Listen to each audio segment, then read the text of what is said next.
Then Moses climbed Mount Nebo from the plains of Moab to the top of Pisgah across from Jericho.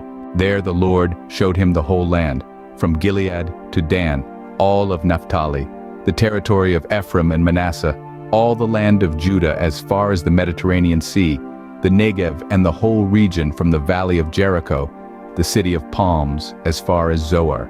Then the Lord said to him, "This is the land I promised on oath to Abraham, Isaac, and Jacob when I said, I will give it to your descendants. I have let you see it with your eyes, but you will not cross over into it." And Moses the servant of the Lord died there in Moab, as the Lord had said. He buried him in Moab in the valley opposite Beth Peor.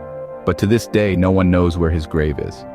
Moses was 120 years old when he died, yet his eyes were not weak nor his strength gone. The Israelites grieved for Moses in the plains of Moab 30 days, until the time of weeping and mourning was over. Now Joshua son of Nun was filled with the spirit of wisdom because Moses had laid his hands on him.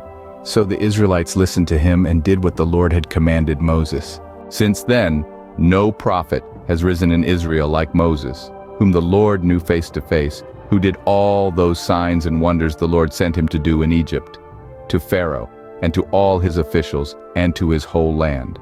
For no one has ever shown the mighty power or performed the awesome deeds that Moses did in the sight of all Israel.